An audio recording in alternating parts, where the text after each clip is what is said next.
સરસ મજાની 5 વસ્તુ ઉમેરી અને આંબળાનો રસ બનાવીશું. તો શરૂ કરીએ.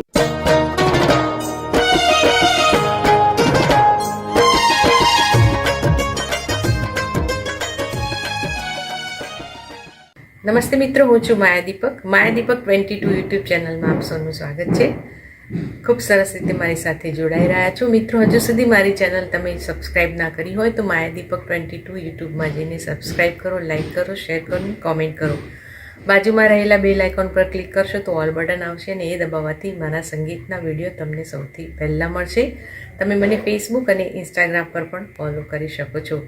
અત્યારે શિયાળામાં આંબળા ખૂબ પ્રમાણમાં આવી રહ્યા છે અને આંબળાનો રસ આંખો માટે ખૂબ સારું, ખૂબ વિટામિન.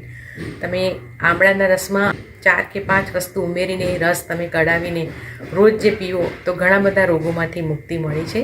તો શરૂ કરીએ આંબળાનો રસ. મિત્રો, શિયાળામાં ખૂબ જ ગુણકારી એવા આંબળાનો રસ કેવી રીતે બનાવો મેં આમ બતાવવા માટે અહીંયા આટલા ઓછા આંબળા રાખ્યા છે, પણ 1 કિલોનું માપ રાખ્યું છે.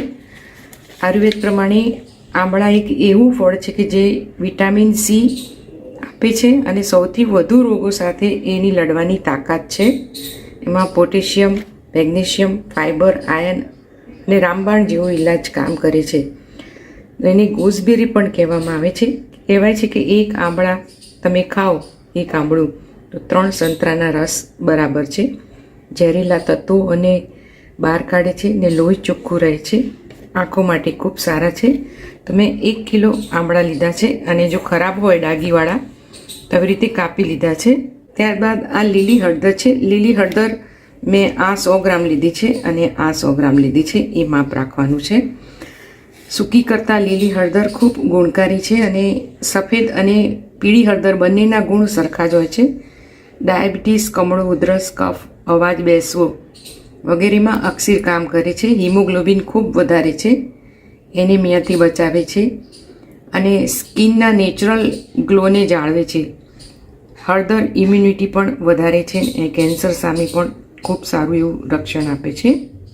તો મેં આ 100 ગ્રામ લીધી છે. આ 100 ગ્રામ કિલો આંબળા બરાબર, પણ બતાવી છે મેં ઓછી. ફુદીનો લીધો છે. ખૂબ ફાઇબર છે ફુદીનામાં. કોલેસ્ટ્રોલનું લેવલ ઓછું કરે છે અને હાડકા સામે રક્ષણ કરે છે. શરદીને ખાંસીમાં પણ રાહત આપે છે. તુલસી લીધા છે. તુલસી રામ અને શ્યામ બંને આવે છે. મેં રામ તુલસી લીધા છે. આપણા આધ્યાત્મિકતામાં પણ તુલસીનું ખૂબ મહત્ત્વ છે. સવારે કહેવાય છે કે 5 પત્તા રોજ તુલસીના પાના ખાવા જોઈએ.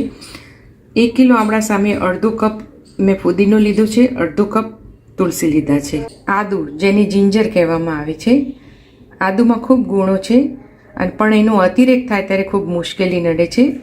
શરીરની પ્રક્રિયા પ્રમાણે તમારે આ બધી વસ્તુઓનું સેવન કરવું. વધુ પડતા ઉપયોગથી તમને પ્રોબ્લેમ પણ થઈ શકે છે, એટલે માપમાં જ લેવું. તો તમે આદુનું પણ જો સેવન વધારે કરો તો છાતીમાં બળતરા અને એસિડિટી થાય છે. 100 ગ્રામ આદુ, 100 ગ્રામ હળદર, 100 ગ્રામ આ હળદર, 1 કિલો આંબળા, અડધો કપ તુલસી અને ફુદીનો. આ બધી વસ્તુઓને પહેલાં ધોઈ લેવાની છે. ધોઈને કોરા કપડાથી લૂછી લેવાની છે. આનો તમે ઘરે પણ જ્યુસ કાઢી શકો છો. જ્યુસર હોય તો એમાં તમે ઠળિયા કાઢી અને ફ્રેશ પીવો હોય તો રોજ થોડી વસ્તુ ઉમેરીને બનાવી શકો છો. પણ આજકાલ બહાર સરસ રસ કાઢી આપતા હોય છે, તો હું આનો બહાર રસ કઢાવવાની છું. તો આ રીતે તમારે ઉમેરણી કરવાની છે. આવી રીતે મેં બહાર આંબળાનો રસ કઢાવી લીધો છે. આપણે બધું જ ધોઈને સરસ સાફ કરીને આપીએ અને આપણા ચોખ્ખા વાસણમાં આવી રીતે લઈ જઈએ તો વાંધો નથી આવતો. આને હવે ગાળી લઈએ છીએ. તમારે જે પણ કાચની બરણીમાં ભરવું હોય એમાં તમારે આવી રીતે ગાળી લેવાનો છે અને જ્યારે પણ પીવો ત્યારે લગભગ 1 ચમચો રસ લો તો એના ઉપર તમે અડધો ગ્લાસ પાણી નાખીને પી શકો છો. એનું માપ બતાવું છું.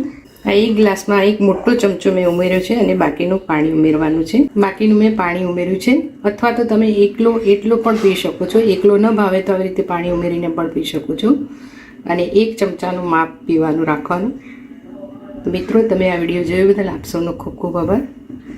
ફરીથી મળીશું રેસીપીના એક નવતર પ્રયોગ સાથે. Thank you for watching. Enjoy.